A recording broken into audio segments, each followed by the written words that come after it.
Pemirsa, sebanyak 120 santri Pondok Pesantren Kauman Muhammadiyah Padang Panjang resmi diwisuda. 15 santri diantaranya berhasil mencapai hafalan 30 juz dan ini jauh meningkat dibandingkan tahun-tahun sebelumnya.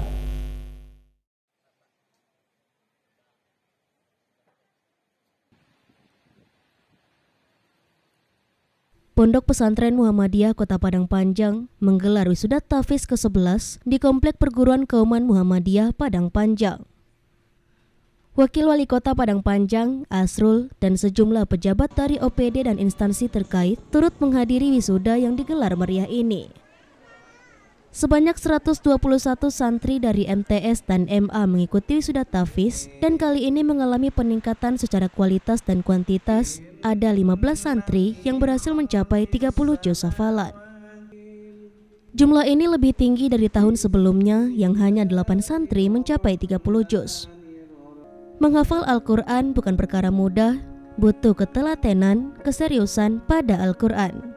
Kedepannya Kauman Muhammadiyah 1 akan terus bersinergi dan berinovasi terus agar tujuan pondok melahirkan hafiz dan hafizah terrealisasikan dengan baik. Diharapkan para santri bisa menjadi generasi Qurani, generasi yang semua sisi kehidupannya berlandaskan Al-Quran, Al-Quran sebagai bacaan, sebagai hafalan, dan juga sebagai pedoman kehidupan.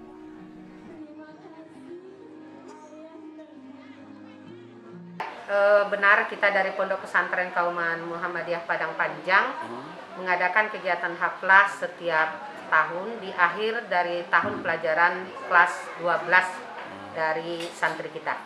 Ada berapa santri sekarang yang di wisudanya? Tahun ini kita punya 121 santri dari tingkat madrasah aliyah atau MAKMM ada 74 orang, dari MTS ada 51 orang. Terus ini memang dipaskan menjelang Ramadan biasanya nih? Oh tidak, ini kebetulan saja karena akhir dari kegiatan anak kita itu ada ujian akhir.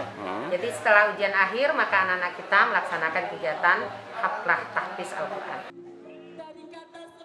Dari Padang Panjang, Sumatera Barat, Agung Sulistyo, iNews melaporkan.